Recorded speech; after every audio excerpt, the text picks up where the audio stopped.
म्हणजे फिल्म क्षेत्रामध्ये, मालिका क्षेत्रामध्ये तुमचे वाईट अनुभव काय आले म्हणजे नक्की? त्याचे खूप फॉलोअर्स, त्याला कामं वगैरे वगैरे हे हा मूर्खपणा आहे. एखादी गोष्ट सहजासहजी उपलब्ध असेल, द्राक्ष, आता आपण नाशिकची द्राक्ष हो. ज्यावेळेला बाजारामध्ये भरपूर प्रमाणामध्ये उपलब्ध असेल ना, तर त्याचा भाव अतिशय स्वस्त असतो. जेव्हा तो दिसत नाही, दुर्मिळ असतं ते. दुर्मिळ असतो, मग त्यावेळेला त्याला भाव जास्त असतो. जो दिखते हो बिकते नाही, और जो बिकते हो दिखते नाही. त्यामुळे वामन केंद्रेकडे त्यावेळेला ऑडिशन व्हायचं, त्याच्यात ते A B C असे वर्ग करायचे. हा. मग त्यातले ए ज्यांना कळतं ते, मग थोडे त्यापेक्षा खाली ते बी आणि सी, म्हणजे यांना मग त्यांचा अभ्यासक्रम त्याबद्दल की यांना काय किती शिकवायचं, यांना कुठून शिकवायला सुरुवात करायची, अशा याच्यात योगायोगाने माझं ए मध्ये झालं होतं. मग त्यामध्ये मी होतो, अंकुश चौधरी त्यावेळेला, सविता कोसे म्हणजे जे सचिन गोस्वामी त्यांच्या मिसेस, नंतर विजय निकम, अनिता कुलकर्णी, हा असा एक खूप मोठा ग्रुप आहे की जो वामन सरांकडे होता. वा. प्रशिक्षण त्यावेळेला प्रशिक्षण हे हवंच. अभिनेत्याला. अभिनेते निलंबरी हा माझा पहिला चित्रपट जो आहे, हा. त्याच्यामध्ये म्हणजे माझ्या आयुष्यातला एक महत्वाचा भाग, एक पहिली फ्रेम माझ्या आयुष्यातली हा. ही होती निळू फुले. क्या बात. त्यामुळे मी स्वतःला खूप भाग्यवान समजतोय.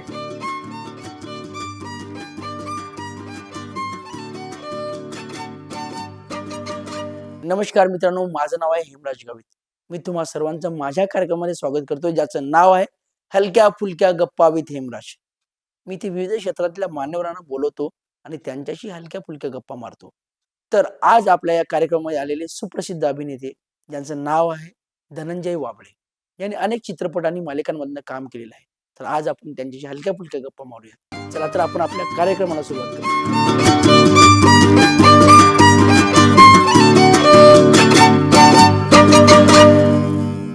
नमस्कार सर. नमस्कार. आपण आपल्या हलक्या फुलक्या गप्पांना सुरुवात करूया. नक्की. सर, मला एक तुमच्या बालपणाबद्दल जाणून घ्यायला खूप आवडेल. बालपण नाशिकमध्येच, नाशिक रोड, नेहरू नगर. वडील इंडिया सिक्युरिटी प्रेस, ज्याला जनरली नाशिकमध्ये प्रेसमध्ये आहे असं म्हणायचं, जिथे नोटा छापल्या जातात, जिथे स्टॅम्प छापले जातात, तिथे ते सर्व्हिसला होते. त्यामुळे ते माझं बालपण किंवा जन्मच हा नेहरू नगर अशा सरकारी वसाहतीमध्ये गेला आहे. तिथेच माझा जन्म, म्हणजे तिथल्याच इस्पितळामध्ये गव्हर्नमेंटच्या, तिथेच प्राथमिक शिक्षण, आणि तिथे जे काही जगलो, म्हणजे आज जर ह्या जे काही माझं वय असेल त्याच्या जर ह्या टप्प्यात आज जर तुम्ही मला विचारलं, तर सगळ्यात छान असं आयुष्यातले कुठले दिवस होते, तर मी सांगेन की ते जे 12 वर्ष तिथे मी खेळलो, बागडलो, नाटकं बसवली, जे काही असेल, तर ते 12 वर्ष म्हणजे माझा सुवर्णकाळ. नंतर मग जी काही सुरुवात होती ती तुमची जगायला वेगळी, पण खऱ्या अर्थाने आपण जे काय असतो ना, ते वयाचे 12 वर्ष, आणि त्या सगळ्या आठवणी माझ्या तिथल्या आहेत. बालपणीच्या. त्या म्हणजे तुम्ही जी नाटकाची परंपरा आहे किंवा नाटक हे तुमच्या लहानपणातच इन झालं तुमच्या आयुष्यामध्ये.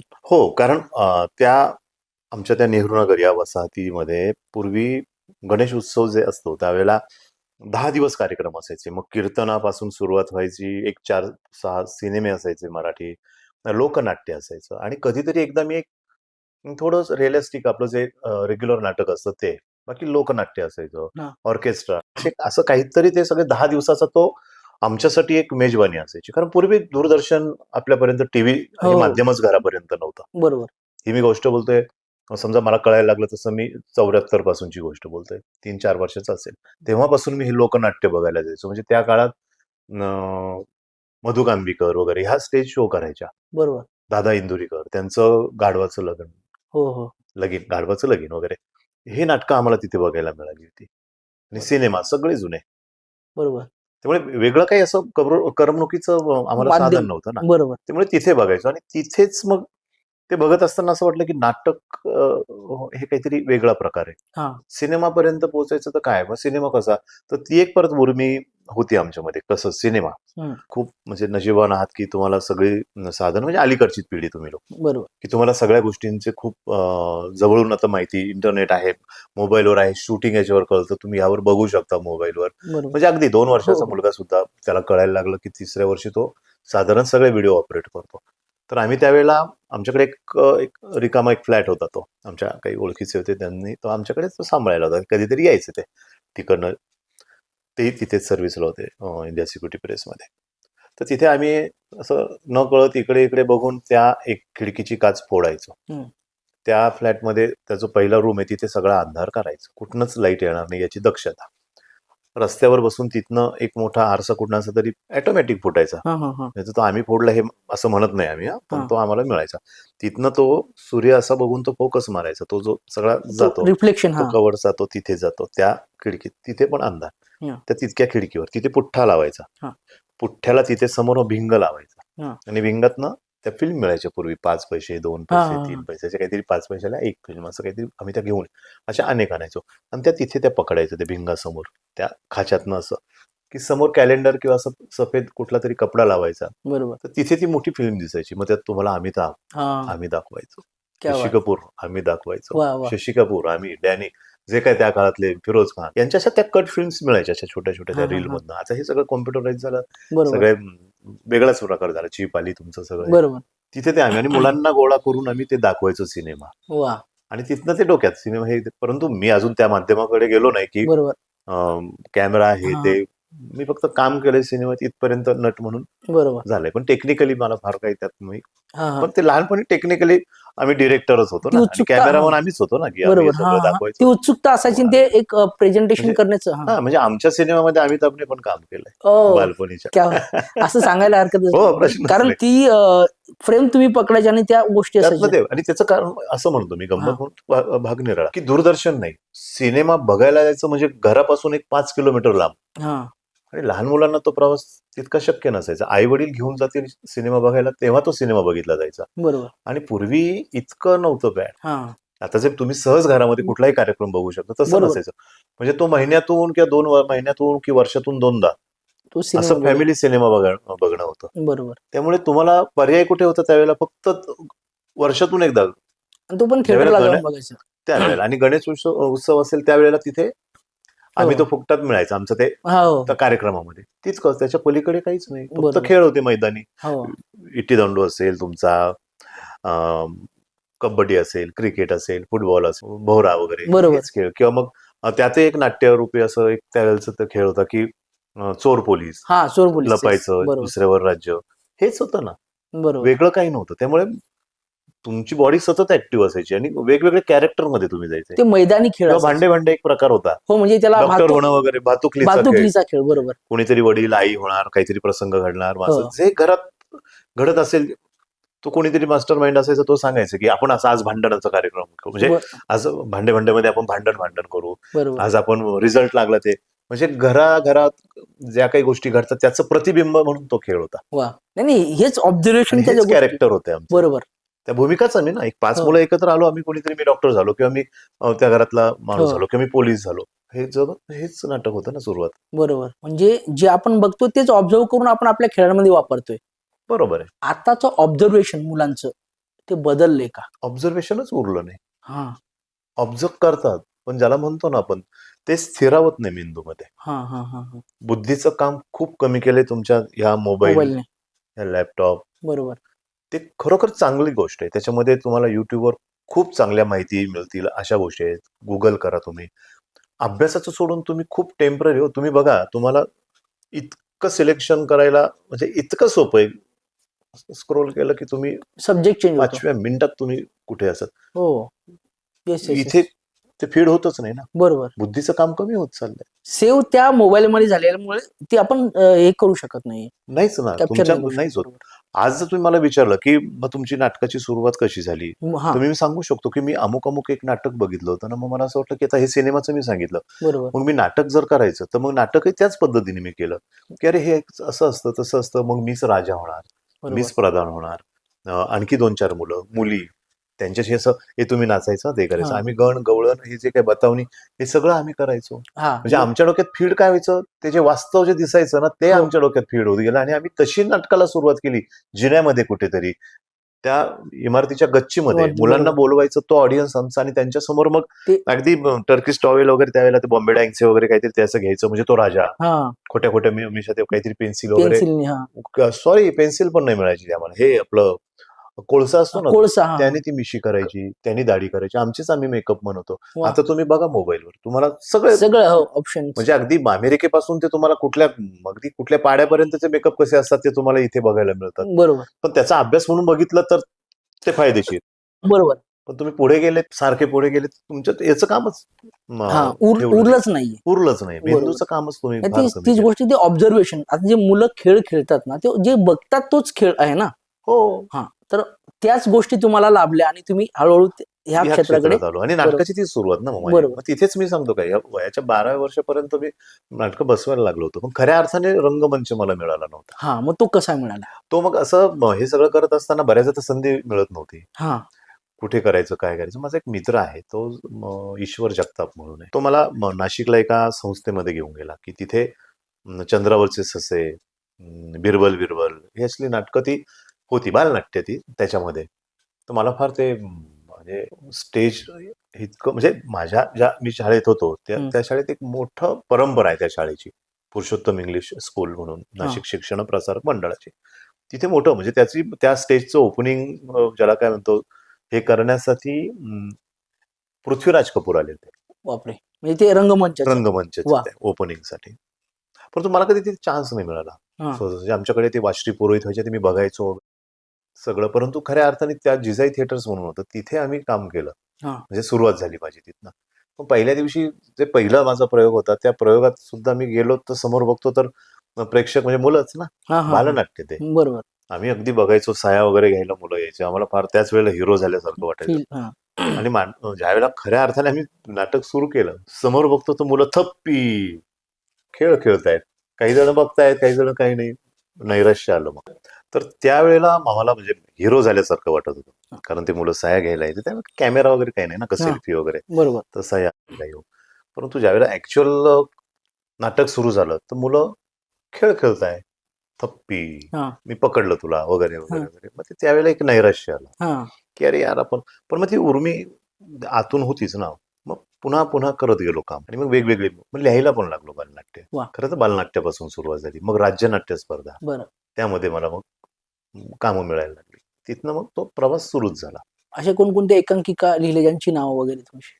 लिहिलेल्या हा. तसे मी बालनाट्य जास्त लिहिले. बरं. त्याच्यामध्ये एक रात्रभूताची आहे, ब्रुसली वर्सेस चार्ली चॅप्लिन आहे, वन वे आहे, एक पाऊल आहे, डेस्टिनी आहे, टेक केअर आहे, अनेक. बरं. आणि नॉर्मल मुलांसाठी तर मी करतो, आजही करतो. हा. परंतु मी गेली 15 वर्ष झाली, साधारण 15 एक झाली वर्ष, 2010-9 पासून, तर स्पेशल चाइल्ड, दिव्यांग मुलांसाठी, हा, हा, हा.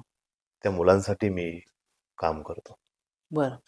म्हणजे काही मुलं मग मतिमंद ज्यांना आपण म्हणू शकतो, त्यांना खरं तर ते नावं योग्य नाहीये, दिव्यांगच मुलं ते. बरोबर. नंतर काही वर्षानंतर मी मूकबधिर मुलांसाठी, त्यांना बोलता येत नाही, ऐकू येत नाही, पण तरी ते नाटक करतात. आणि माझं तर असं म्हणणं आहे, मी तुलना नाही करत, पण ते फार उत्तम करतात. त्यांना जाण खूप छान असते. आपले नॉर्मल मुलं बोलून व्यक्त करतात भावना. हो. डायलॉग आहे, की आई मला तुझ्याशी बोलायचं नाहीये, मला तू सारखी अभ्यास करायला सांगतेस. हे साधं वाक्य तर आपला मुलगा बोलू शकतो. आई चल मला नाही बोलायचं तुझ्याशी, तू ना मला सारखी अभ्यास करायला सांगते. पण आता ज्याला बोलताच येत नाही तर तो कसं व्यक्त करेल? बरोबर. हा एक मोठा प्रश्न आहे. आणि ती रिॲक्शन कशा कशी पद्धतीने देणार किंवा कसं बोलणारच, आता तो व्यक्त कसा होणार? मग ते माझ्यासाठी चॅलेंज असतं आणि त्यांच्यासाठीही मी लिहितो ना. मग त्या मुलांची आणि माझी एक मग भाषा अशी, त्यांची भाषा मला येते, जो साईन लँग्वेज त्याची, की असं तसं तसं, किंवा मग त्या गोष्टी येत नाही. पण मग माझं आणि त्यांचा एक वेगळा संवादाचा एक वेगळा प्रकार. मग मी ते करून दाखवतो, की मी इथे असेल तर मी काय करेन, ही गोष्ट काय, मला काय म्हणायचंय, मग मी ते करून दाखवतो त्यांना. आणि ते माझ्यापेक्षा उत्तम करतात. मग सर, मग ती लँग्वेज तुम्ही शिकलेला आहात का? नाही, ती मला जमत नाही अजून तशी. हा. परंतु मी माझं वैयक्तिक सांगतो. मी खूप एक्सप्रेस करतो. म्हणजे मला आता हेच वाक्य होतं, की आई मला तुझ्याशी बोलायचं नाहीये, तू मला सारखी अभ्यास करायला सांगते. आता हे मला सांगताना पण बघा काय आलं, की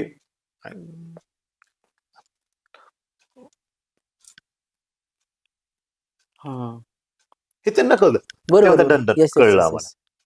आता ही काही ती भाषा नाही. नाही, बरोबर. पण ती एक रिॲक्शन आहे जी मुवमेंट मधनं पण होते. ऍक्शन रिॲक्शन त्यांना ते कळतं ते बरोबर. आणि मग ते आमचा एक वेगळा बाउंडिंग होतं. मग बरोबर. नवीन मुलं बॅच असते ना नाटकातले, काही जुने असतील, काही नवीन असतात. ते नवीन असतात त्यांना थोडं जड जातं आणि मलाही जड जातं, की यांना कळत नाही तोपर्यंत. परंतु त्याच्यातनं मी तर म्हणतो की परमेश्वर करतो तो एक मलाच वेगळा फायदा होतो. मलाही फार वाक्य न बोलता पहिला आतून येतं माझ्या, बरोबर. म्हणजे मला काही बोलायचं असेल ना, तर पहिलं आतमध्ये तो भाव माझ्या स्थिर होतो आणि हां. नंतर वाक्य माझं येतं. त्यामुळे समोरच्याला कदाचित ते खूप व्यवस्थितरित्या पोहोचतं. बरोबर. असं मी तरी समजतो. आणि तीच गोष्ट ना अभिनयाच्या अगोदर ते कळलं पाहिजे, की आपण नक्की काय प्रेझेंट करणार आहोत. त्याची एक्झॅक्टली. ती भावना असं मला वाटतं, की ती करेक्ट आहे, भावना करेक्ट. समजली तेच, पाहिजे. तेच, तेच. तर ते दुःख किंवा ती रिएक्शन बाहेर जी काही पडणार आहे. असेल ती तो जो भाव आहे तो मला आतमध्ये पहिला क्रिएट होतो. हो. मग तो माझ्या चेहऱ्यावर येतो. आणि मग मी मग तो बोलतो. प्रेझेंट. बरोबर.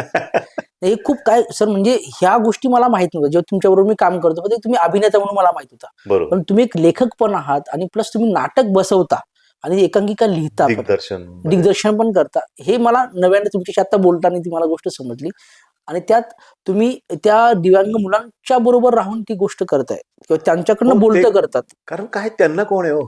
हो. त्यांच्यासाठी काम कर आजचा म्हणजे माणूस हा इतका स्वतःमध्ये गुंतलेला आहे. कोणासाठी तरी काहीतरी करावं. बरोबर. असा हेतू घेऊन काम करणारी माणसं फार कमी आहेत. आता मी तुमच्या समोर नाही बोलत एक गोष्ट, तुम्ही समोर आहात म्हणून. पण आज कलावंतांच्या व्यथा, भावना, त्यांचं मन, स्वभाव कळावं, यासाठी तुम्ही आत्ता हलक्या-फुलक्या गोष्टी विथ हेमराज बरोबर. हा कार्यक्रम आहे. हा काही सोपा नाहीये, बरोबर. की तुम्ही हा जो करतायत, की एक 4 कलावंत आमच्याकडे यावेत, त्यांनी त्यांचं मत मनोगत मांडावं, मनोगत व्यक्त करावं, खंत असेल, चांगलं काही असेल, शेअर करावं.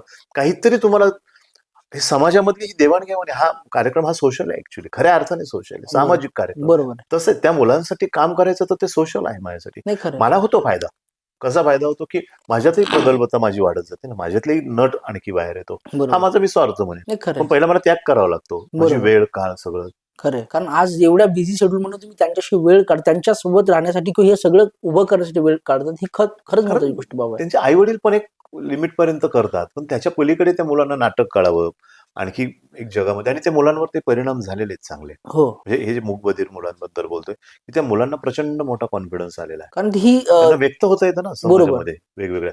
अन्यथा ते त्यांचं एक वेगळं लाईफस्टाईल आहे. पण हो. नाटकामुळे ते आणखी एक वेगळ्या पद्धतीने पुढे गेलेत. बरोबर. एक सर हा तुमचा जो एक्सपिरियन्स आहे की तुम्ही जे केले त्यात खूपच ही चांगली गोष्ट तुम्ही करताय. हो. आता मला तुम्हाला हा दुसरा असा प्रश्न म्हणजे जाणून घ्यायला आवडेल, की आता तुमचा अभिनेता म्हणून प्रवास हा नाटकांमधनं आणि सिनेमामधनं किंवा मालिकेमधनं तो कसा झाला? त्याच्याबद्दल थोडंसं खरं तर नाटक मी आत्ता मगाशी म्हणाल्याप्रमाणे, की हे सगळे बघून मग मी अगदी जिन्यात स्टेअरकेसच्या खाली हां. तिथे 4 मुलं-मुली एकत्र घेऊन मित्रांना बोलवायचं, समोर बसवायचं. काचं असतात ना त्या हां. बांगडीच्या, ते तिकीट म्हणून ते हां. सगळी तयारी हो, मॅनेजमेंट हो. करायचो आम्ही. असे जुने पेपर असं फाडायचो, हे तुमचं तिकीट. काहीतरी असं त्याचं गट्टा तयार तो जो बघायचो कुठेतरी हं. ऑब्झर्वेशन असायचं ना. हो, आपण हो. कुठल्या थिएटरला थिएटरला वगैरे गेलो कुठेही. हां, तसं काहीतरी असतं. मग आम्ही तो एक असं बाइंडिंग करायचो असं हां.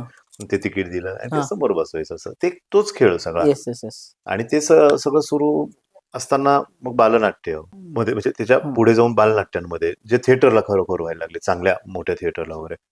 मग हळू-हळू तसं करत असताना मग राज्यनाट्य स्पर्धेमध्ये मला संधी हां. मिळाली काम करण्याची. म्हणजे डायरेक्ट एकांकिका वगैरे ह्या बालनाट्यांच्या वेगळ्या. पण मला मग काम करताना डायरेक्ट 2 अंकी नाटकाचे हां, प्रयोग हां. करायची संधी मिळाली.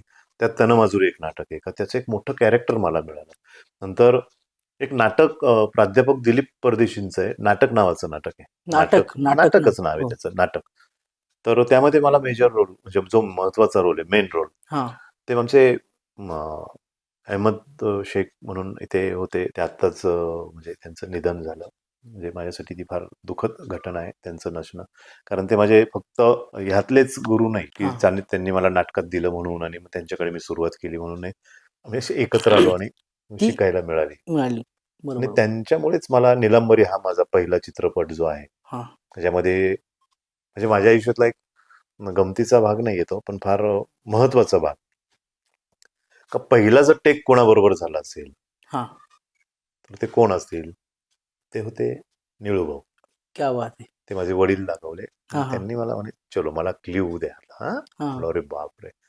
आणि पहिली फ्रेम माझ्या आयुष्यातली हां. ही होती निळू फुलेंबरोबर. क्या बात है!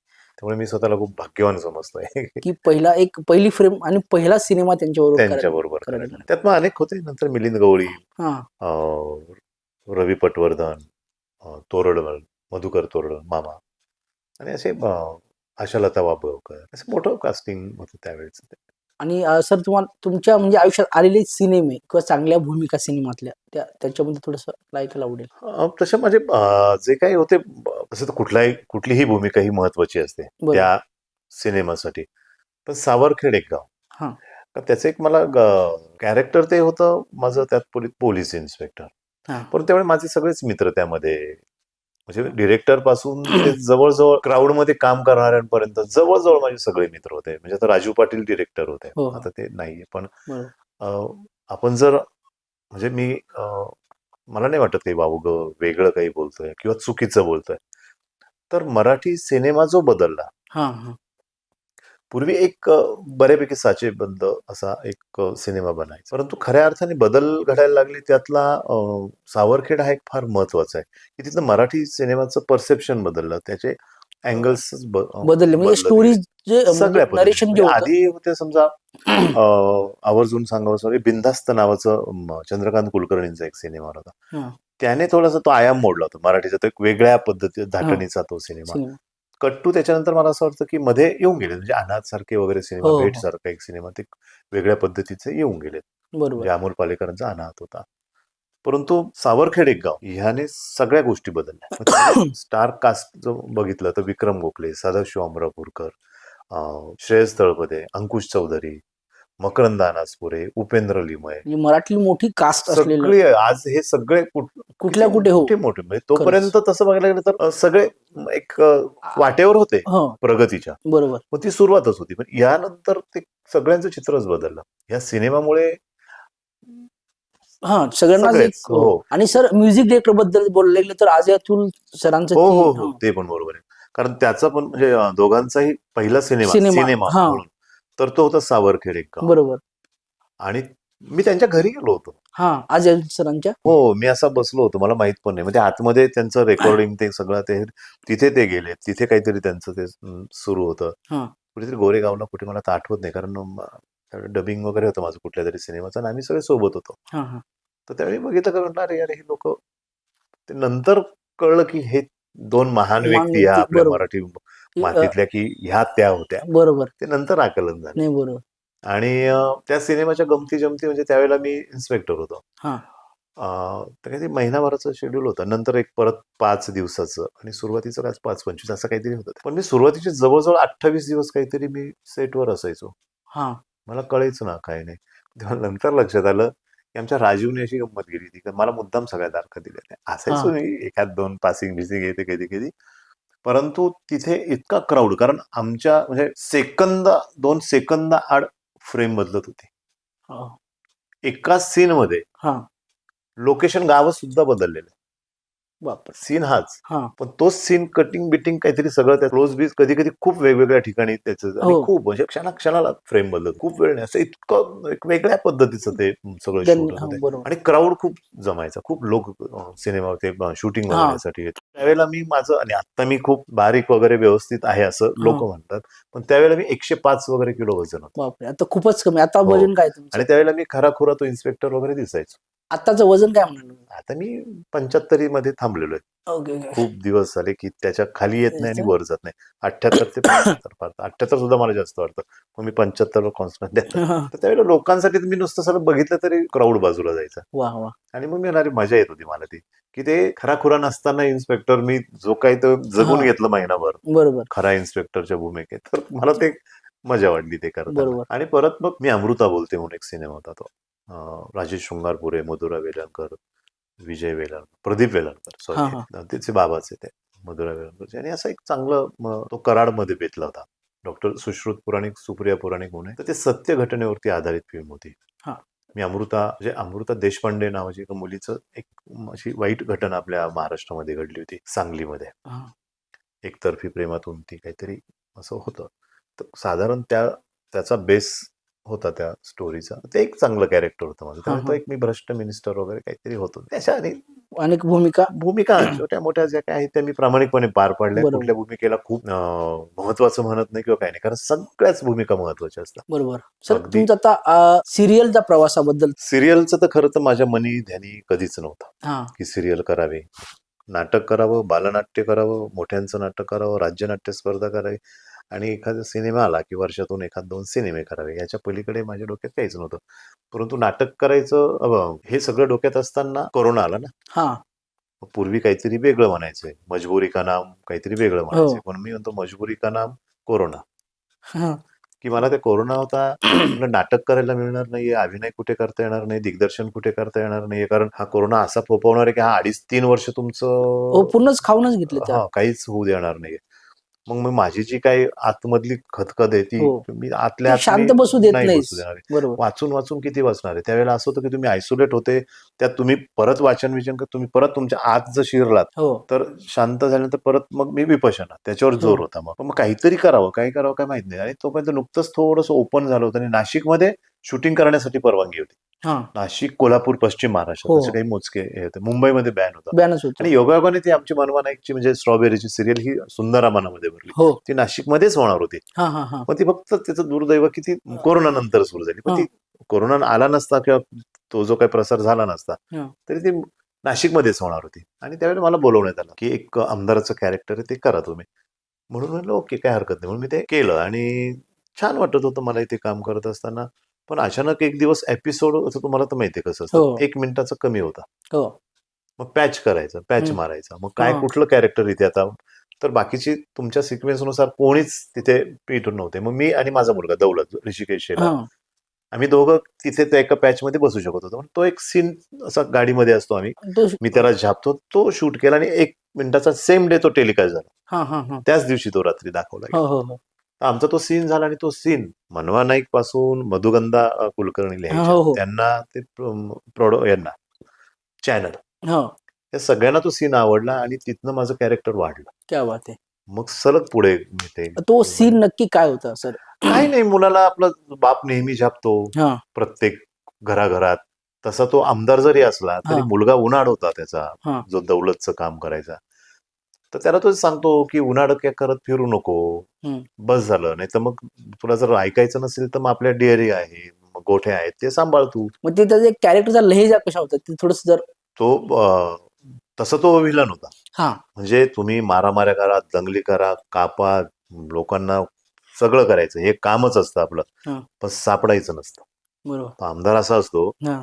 की सगळे गुन्हे करायचे आपण, पण पण सापडायचं नसतं. बरोबर. तुम्ही मुलाला तो तुम्ही मूर्खपणा करतात, छोटीशी गोष्ट करतात आणि लोकांच्या नजरेत येतात आणि तुम्ही पोलीस घरपर्यंत येतात. बरोबर. हे करायचं नाही. म्हणजे मुलाला तो अशी शिकवण देत असतो. हां. मुलाची काळजी करत असतो. एका बाजूला बरोबर. कुठलाही बाप, मग तो आमदार असो की एक मास्तर असो की कोणी डॉक्टर असो, कोणी असो, मुलाची काळजी असते प्रत्येकाला. बरोबर.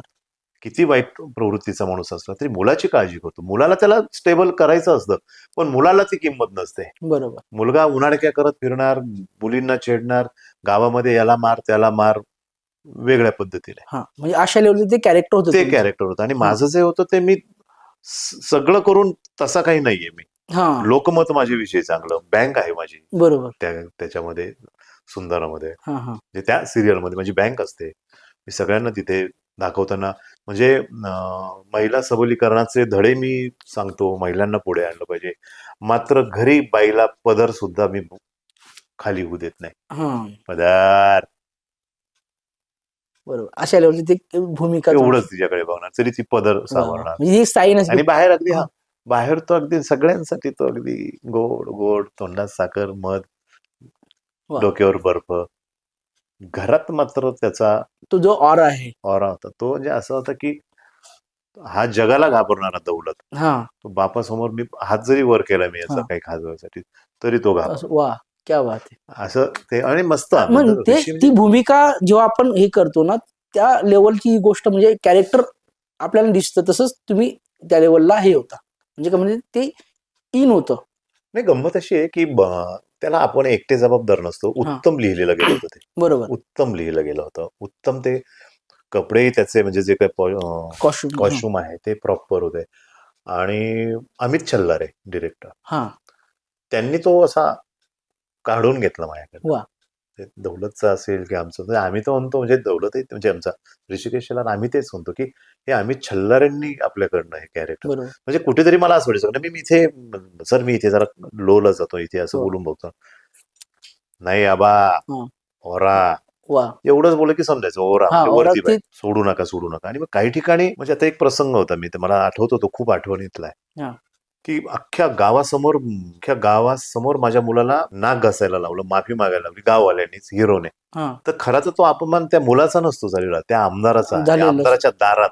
हो. आणि मग संध्याकाळी घरी सगळे गेल्यानंतर तो एक सीन असा होता की खूप म्हणजे मी व्हायलन्स होऊ शकत होतं, मी तोडफोड करू शकत होतो, सगळं करू शकत होतो, पण मी तसं काही केलं नाही. हा. मग मी बोललो आम्ही सरांशी, सर हा सीन खूप लोला घेऊ का हा. आणि कसा घ्यायला हवा तुम्ही?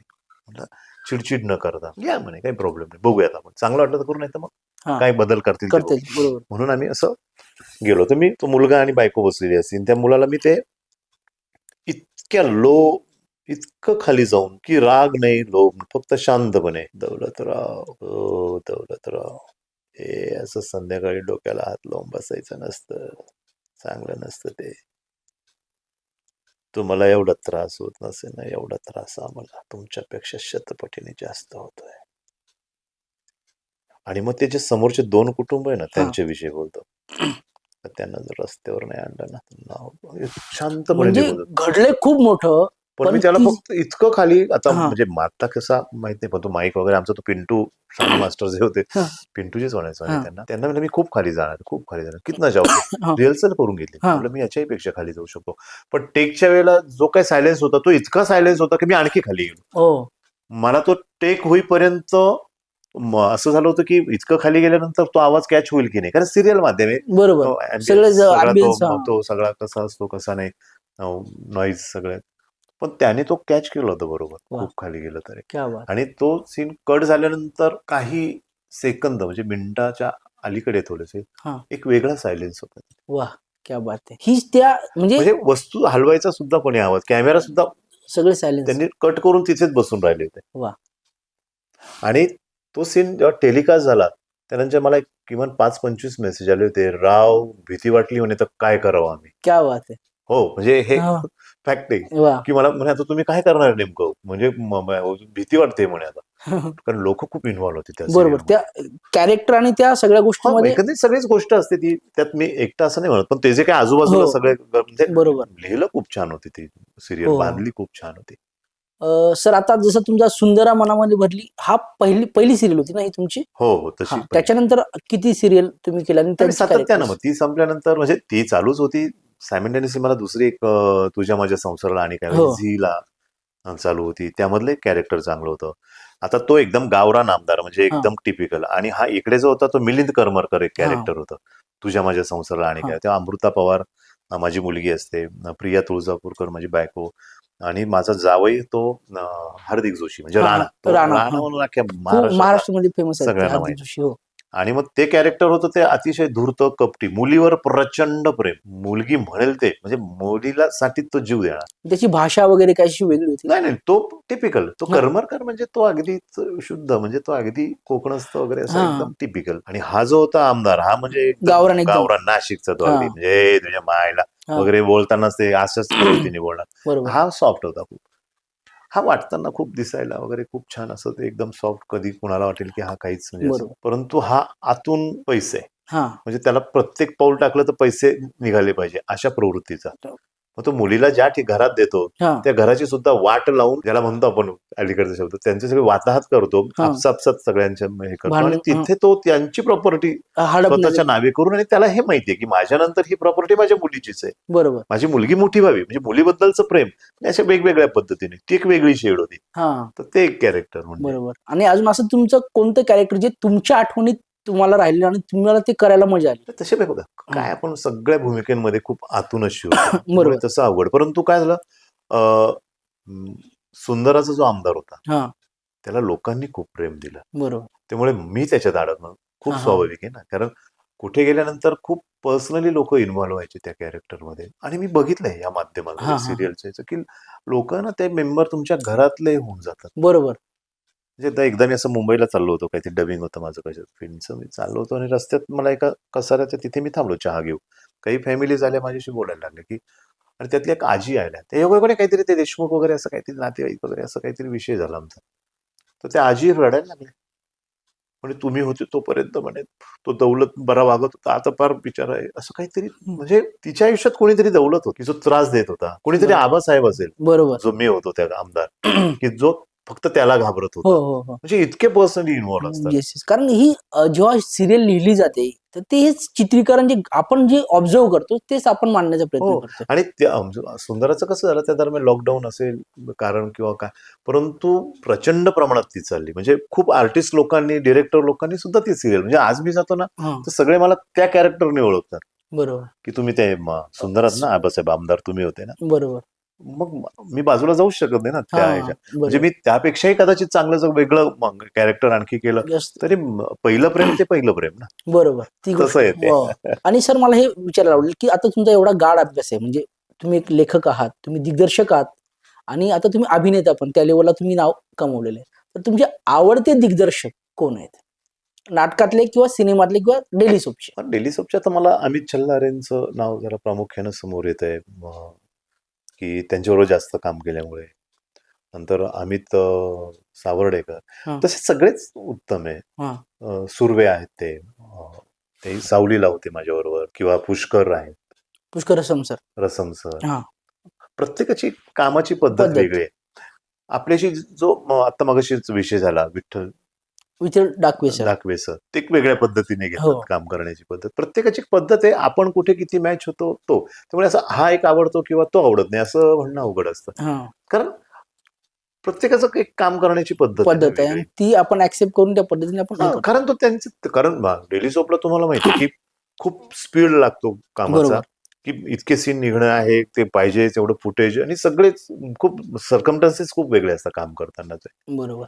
त्यामुळे तुम्हालाही मॅच व्हावं लागतं. चांगलं वाईट असं काहीच नसतं. मग तुम्हाला तो तितक्या पद्धतीने पटापट तुम्हाला ते देणंच आहे, बरोबर. असं आहे. त्यामुळे सिरियलचं तर तुम्हाला माहिती आहे, की बरोबर. किती स्पीड लागतो तो. फुटेज काढणं दिवसभरात इतकं आहे. त्यामुळे तिथे मर्ज होणं, आणि प्रत्येक डिरेक्टरला वाटतं की मी जास्तीत जास्त कसं फुटेज देईन, चांगलं काम कसं काढून घेईन नटांकडून, प्रोडक्शनकडनं. कारण त्याचं पण एक स्वतःचं एक अस्तित्व असतं ना, त्यालाही ते करायचं असतं. त्यामुळे त्याच्याबरोबर समरस होणं हे तर मी तो नटाचं काम आहे खूप. आणि मी सोपवून देतो, सर तुम्ही सांगा हा सीन कसा करायचा आहे, फार आपलं डोकं लावायचं नाही. मग त्यांनी ते सांगितल्यानंतर मग त्यांच्याशी संवाद साधून, मग हे असं केलं तर चालेल का, तसं करू का, एक शब्द जरी मला बदलायचा असेल तर विचारून घेतो, की हे वाक्य असं बदलून बघू का, याच्यातला हा शब्द इकडे इकडे, त्यानंतर ओके चालेल, आणि मग ते करतो. हे तुम्ही बघितलंय. बरोबर हं. आहे. सर एक म्हणजे आता सिनेमे मराठी किंवा हिंदी याच्यामध्ये आवडता सिनेमा कोणता आहे तुमचा किंवा आवडता डिरेक्टर? आता मणिरत्नम सारखा का फार एकदम मोठा डिरेक्टर हिंदीमध्ये तुम्ही बघा, बाकी जुने तर मग बाकी खूपच आहे. मग श्याम बेनेगेले, गोविंद निलानी, हो. म्हणजे आम्ही जे काय, आम्हाला खूप मोठे सिनेमे होते. म्हणजे आम्ही तर त्यावेळेला, म्हणजे ह्या अशा लेवलला असताना आम्ही अमोल पालेकरांचे बघितलेत सिनेमे, किंवा गोविंद निलानींचा तुम्ही जर अर्ध सत्य बघितलं असता, हो. की एक खरं वाटावं. मुळात हे माध्यमच काय, की खरं वाटावं. यासाठी हा सगळा उठाठेव जो आहे हो, तिथे हो. ते तेच अर्ध आहे ना. सत्यमतची ती एक भूमिका आहे यांची आपली सदाशिव अमरापूरकर आहे, हां. ओमपुरी आहे. ओमपुरींची जी भूमिका आहे म्हणजे इन्स्पेक्टरची, म्हणजे ती मला अशी इतकी खरी वाटली ना सर, की तो असताना जेव्हा जो दारू न पिता म्हणजे दारू प्यायल्यानंतर त्याचं जे कॅरेक्टर चेंज व्हायचं ते वेगळं आणि रिअल लाईफमध्ये जे असतं त्याचे कॅरेक्टर ते वेगळं. अशी 2 कॅरेक्टर जे त्यांनी ती केलेली आहेत, ती नाही, नाही, खूपच वेगळी तो आहे. सिनेमा खरा म्हणजे चुकून ते सगळं खरं वाटायला हो, लागतं. इतकं सत्य आहे ते. मानलं. अर्ध बरोबर. सत्य, हो, म्हणजे एवढं. आणि ती जी काही समाजातली जी काही आहे वास्तवता, ती हो, त्यांनी तो विषय म्हणून वेगळा, पण ते इतकं सुंदर ते टिपतात, बरोबर. गोविंद निलानी तो लिहिलेला आय थिंक विजय तेंडुलकरांनी आहे का? बहुतेक. आय हो, थिंक हो, असं हो, मला वाटतं, की तेंडुलकर त्यांनीच लिहिलेला तो लिहिलं. सिनेमा. कारण मी हं. जेव्हा रिसर्च करत होतो ना, बरोबर, बरोबर. तेव्हा तो सिनेमा किंवा माझ्या तुम्ही बघण्यात आला. हिंदीमध्ये सदमा घ्या, सदमा. कमल हसनचा. हो, सदमा मी नाही बघितलंय सर, पण जो सिनेमा बघितला की संपला, म्हणजे माझं मत आहे, हं, की की संपल्यानंतर 4 दिवस तुमच्या डोक्यातून जात नाही, किंवा 4 तास तुमच्या डोक्यातनं जात नाही. त्याचा तो जो इफेक्ट असतो किंवा त्याचा शेवट असतो, ती कलाकृती समजायची की ती तुमच्या काळजात घर करून गेली. बरोबर. सदमा जर एकदा बघितला ना, की तुम्ही बघितला नाही? नाही बघितलं सर मी. मग तुम्ही बघेन आता युट्यूबवर तुम्ही. वगैरे असतो, हो, तो बघायचा शांत चित्ताने बघायचा. पण त्याचे ऍड बीड त्या सहन करावे लागतात किंवा कुठे हो, तुम्हाला सलग जर बघता आला तो, हो. तर तुम्ही तो नक्की प्रयत्न करा. तो संपल्यानंतर असं ठरवा की संपल्यानंतर मी जेवणार आहे, असं जर तुम्ही ठरवलं तर तुम्ही जेवूच शकत नाही. का तो तो म्हणजे इम्पॅक्ट असतो त्या त्याचा. फिल्म. मी सांगत नाही गोष्ट बरोबर. त्याची. मी तो बघतो एक नक्कीच. आवडलेला मला सिनेमा. बरं. आणि मराठीतले डिरेक्टर राजीव एक आमचा होताच. हो. राज दत्तांचे सिनेमे खूप आवडायचे. बाकी सचिनने जे काही कॉमेडी विनोद सगळे म्हणजे हो. त्यांनी ते एक आवडते मराठीतले दिग्दर्शक. सर एक असं विचारायला मला आवडेल, की आता जी नवीन मुलं आहेत, जी TikTok बनवतात किंवा छोटे-छोटे असे TikTokमधनं व्हायरल होतात आणि त्यांना खूप असे फॉलोअर्स मिळतात. त्यांना असं वाटतं, की आम्हाला अभिनय यायला लागला. पण त्यांच्याबद्दल तुमचं काय मत आहे? नाही हो, ते एक भयंकर प्रकरण आहे.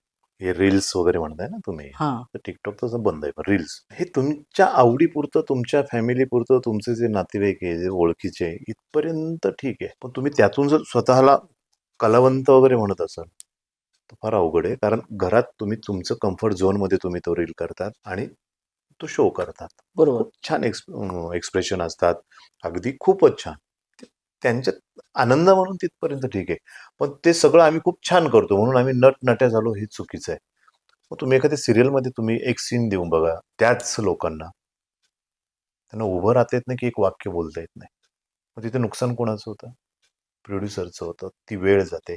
कोणीतरी बिझी आर्टिस्ट असेल त्यामधला, का त्याचा एक मोठा पर डे की मोठी अमाउंट तो घेत असेल, तो तिथे येऊन वैतागतो. केवळ हे TikTokचं नाही हे.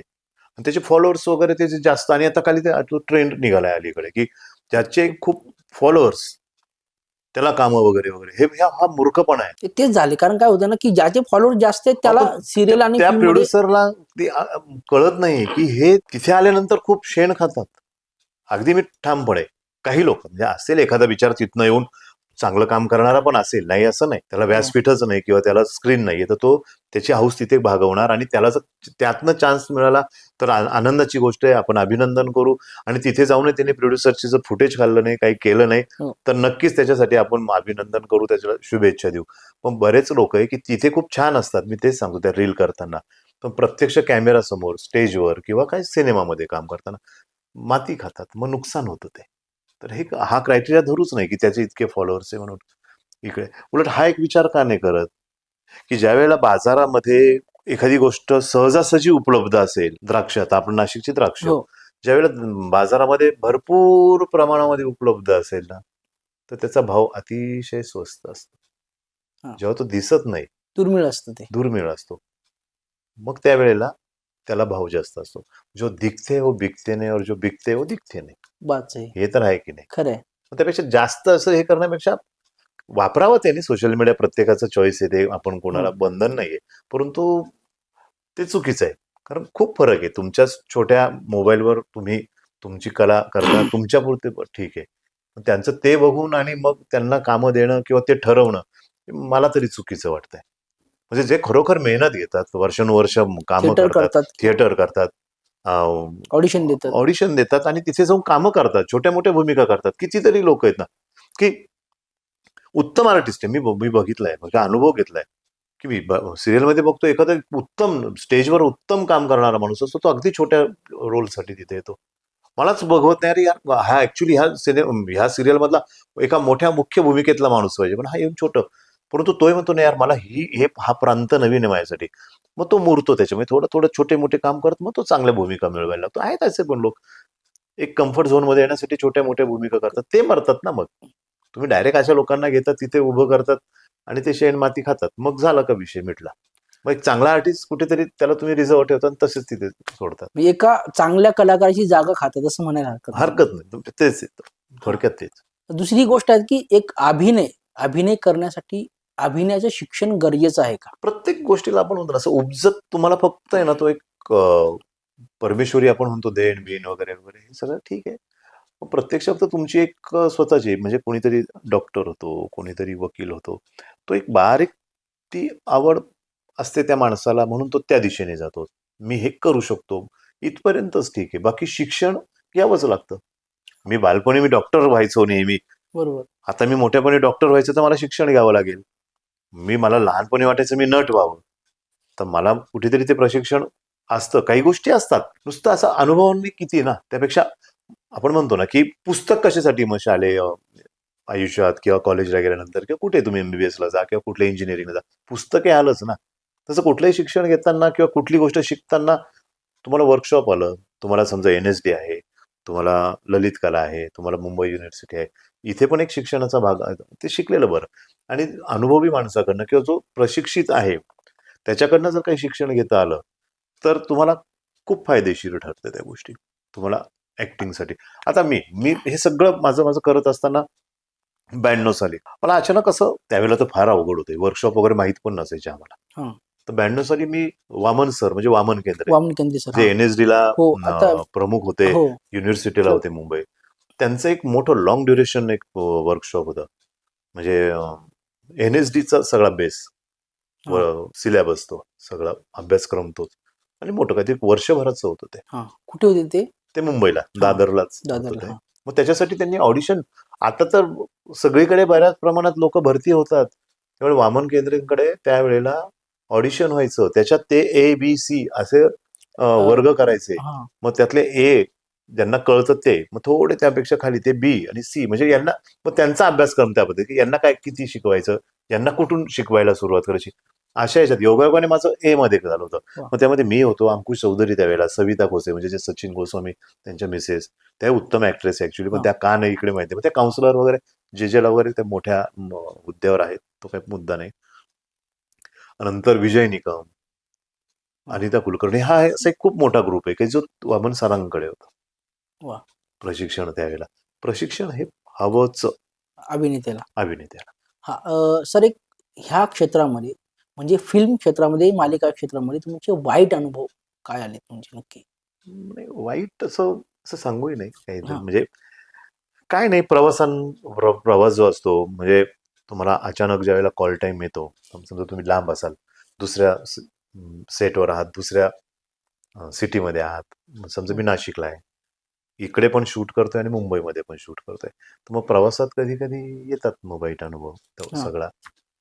तो बाकी तिथे गेल्यानंतर तर साधारण सगळीकडे पळसाला पानं तीन. 3च ती गोष्ट त्यामुळे बरोबर. तो त्याला चांगलं म्हणावं की वाईट हा ज्याचा त्याचा अ, प्रश्न प्रश्न आहे आहे. बरोबर. आणि सर आता हे सगळं आपण खूप चांगली चर्चा केली. आता असं तुम्हाला काही स्वतःच अशी काही गोष्ट सांगायला आवडेल काय?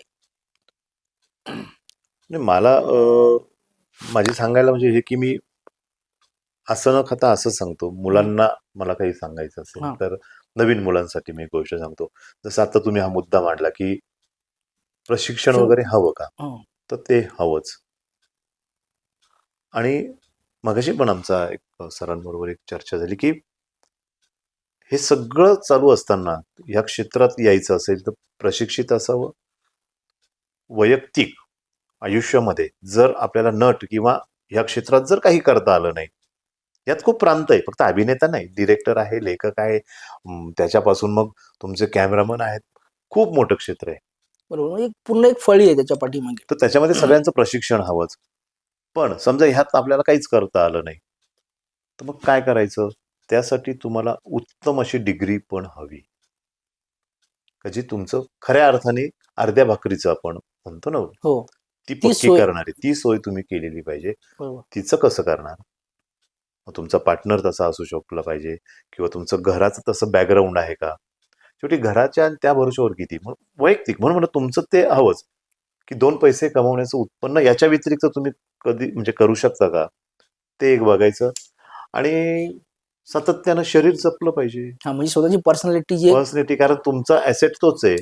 हां, तुमचं माध्यम तेच आहे अभिनेत्याचं तुम्ही म्हणजे. कोण आहे? तुमचं हे शरीर. मी खूप उत्तम ॲक्टर आहे आणि मला उठता येत नाही. हो, काय उपयोग आहे? मी खूप उत्तम अभिनय करतो, पण मी जर व्यसनाधीन नसेल, हो. तर शरीर मी घालवतो. मी कमिटमेंट करू आणि व्यसन करू नका. सगळं. लोक सहज म्हणतात की ओकेजनली मी दारू पितो, ओकेजनली मी हे असतं, माझं काही नाही. पण शक्यतो टाळलं तर बरंच आहे. कारण नट हा संवेदनशील असतो. इमोशनल ज्याला आपण म्हणतो तो असतो. आणि जर त्या व्यसनचं त्याला कधी मग आज तुम्ही भेटले, मी तुमच्या बरोबर घेतली, उद्या हे भेटले यांच्याबरोबर, परवा ते असं करत जर ग्रुप वाढत गेला, तर तो व्यसनाधीन कधी होतो त्याला कळत नाही. बरोबर. आणि जर त्यात कामं मिळतात नाही मिळत. एक तर आनंदाच्या भरात तो म्हणतो आज मस्त काम झालं म्हणून तो एक मिळणार, आज माझं असं झालं काम नाही मिळत आहे म्हणून मी आज ड्रिंक्स घेतो. दोन्ही व्यथेमध्ये कथेमध्ये दारू आलीच. ते चांगला असो की वाईट असो. मग तुम्ही व्यसनाधीन जर झाले तर मग तिथे पण संपण्याची शक्यता असते. मग तिथे तुम्हीच नाही संपत तर तुमचं शरीरही संपत असतं. तुमचं शरीर नाही, तुम्ही नाही तर तुमचं सॉरी सर. तुम्ही नाही, तुमचं शरीर नाही तर तुमचं घर पण संपत असतं त्यावेळेला आणि उद्ध्वस्त व्हायची शक्यता असते. कारण माझे काही तसे स्वतःचे अनुभव आहे. मी काही वाचून किंवा कोणाचं काही वाचून बघून नाही सांगत आहे. मीही काही असं माझा एक असा छोटा पॅच आला होता. हा. त्यावेळेला मी त्या स्टेजला गेलो होतो. पण आज गेले अनेक वर्ष झाले मी हात पण लावलेला नाही. ओके.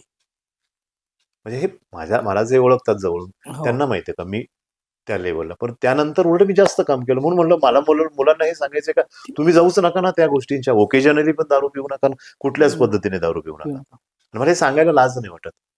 माझा तो होता भूतकाळ, त्यामध्ये मी थोडासा सरकलो होतो, पडलो होतो खाली. पण उभं राहताना खूप त्रास झाला, खूप त्रास झाला. तो कोणाला त्रास होऊ नये हे मी अनुभवतो सांगतोय. राहा उभे तर मग हे एक मला सांगणं आहे, बाकी काय नाही. बरोबर. सर एक असं मला विचारायचं आहे तुम्हाला की अभिनेत्याला किंवा म्हणजेच तुम्हाला नाटक की फिल्म की सिरियल या 3 माध्यमातनं कोणत्या माध्यमात जास्त काम करायला आवडतं? नाही आता अभिनेता आहे त्याला काम तर करायचं आहे. पण त्याचं आतलं जर विचारलं की खूप त्याला समाधान कुठे मिळतं, कारण माणूस हा समाधानाच्या शोधात असतो. कधी आनंद शोधतो ना तो, तर त्याला खरा आनंद मिळतो तो नाटकात काम करण्यापासून. आणि नाटक आणि मालिका ही नाटकाच्या खूप जवळ जाणारी गोष्ट आहे. कारण मालिकेमध्ये तेवढं ते तितकं लाऊड करावंच लागतं. आणि सिनेमात खूप सटल करावं लागतं काम. पण आनंद जर म्हणाल तर तो नाटकातच मिळतो. तिकडेही मनापासूनच सगळे असं हे आवडतं म्हणून तिकडे दुजाभाव होतो काम करताना असं काही नसतं. हा. पण आत्मिक समाधान हे नाटकात मिळतं. म्हणजे तुमचं पण तेच आहे की तुम्हाला नाटकात जास्त काम करायला हो, आवडतं. हो. जेव्हा असं तुमचा एखादा सिरियल किंवा एखादा सिनेमा संपला, जो तुम्हाला वेळ मिळतो म्हणजे फावला वेळ मिळतो, त्यात तुम्ही काय करता? मी आयसोलेट होतो, समजलं नाही मला. एकांत वाचत थोडक्यात, हा. ध्यान साधना करतो, जाड पुस्तक आणून ठेवायची, शक्यतो ती वाचन करत बसायचं. आणि अगदी सिलेक्टेड जे काही माझे मित्र आहेत तिथे 3 तास जाऊन त्यांच्याशी गप्पा मारायची. म्हणजे फॅमिली फ्रेंड्स आहे बरेच, म्हणजे सदानंद जोशी असतील किंवा आणखी इतर कोणी, त्यांच्याकडे जायचं, गप्पा मारायच्या, नितळ गप्पा. मग त्यामध्ये काही नाही, ती वेळ फक्त छान की परत येऊन वाचन. आणि सगळ्यात महत्वाचं म्हणजे झोपा काढायची. ती ती अभिनेत्री ध्यान साधनच आहे. झोप काढणं, तुम्ही कोणाचंच नसतात. बरोबर. स्वप्न पडलं एखादं तर तिथे कुठेतरी असतात ना. बरोबर. त्यामुळे तो एक आहे. आणि वाचन करतो. हा. कारण वाचनाने काय होतं माहितीये का, तुमचं एक खरोखर म्हणजे खूप पूर्वीपासून आपण ऐकतो, लहानपणापासून ऐकतो, खूप लोकांनी म्हणजे आपल्याला गुरुजनांनी सांगितलंय खूप की वाचन करावा, वाचाल तर वाचाल. ती एक म्हण आहे, वाचाल तर वाचाल. ती म्हण आहे ना, म्हणतात ना ते, आणि ते खरं आहे. म्हणजे एकदम असंच झालं की माझी म्हणजे 2 सिरियल बंद पडल्या, म्हणजे संपल्या होत्या. माझ्याकडे काम नव्हतं काही. 1 महिना हाती होता, कारण जी काही सुरू होणार होती ती दिवाळीनंतर सुरू होणार होती. आणि भर दिवाळीमध्ये काय करायचं. बरं मित्रांकडे जावं तर ते आपल्या कामात सगळे. मी बऱ्यापैकी रिकामा होतो. त्यावेळेला मी एक नासिरुद्दीन शहाचं पुस्तक आणि एक लमाण लागूनचं, लागून हे दोघांचे आत्मचरित्र आहेत, ते मी वाचायला घेतले. तर माझे 8 दिवस दिवाळी कधी संपली कळलं नाही. आणि मला ह्या 2 मोठ्या व्यक्तींबरोबर मी 8 दिवस प्रवास केल्याचं मला समाधान. इतके सुंदर 2 पुस्तकं आहेत. सर तुम्ही या आमच्या शो मध्ये आलात आणि आमच्याशी मनमोकळ्या गप्पा मारल्यात. आणि सर तुम्हाला कसं वाटलं या आमच्या शो मध्ये येऊन? नाही, तुम्ही नाव दिलंय हलक्या फुलक्या गप्पा विथ हेमराज. तर या हलक्या फुलक्या नव्हत्या, ह्या खूप काळजातल्या गप्पा होत्या.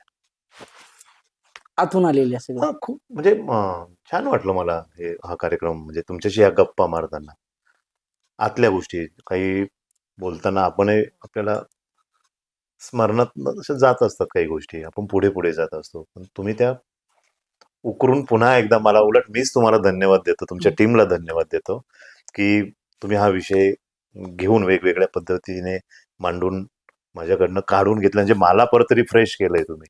खरं तर मीच तुमचा आभारी आहे की तुम्ही मला या कार्यक्रमामध्ये बोलवलं आणि बोलण्याची संधी दिली.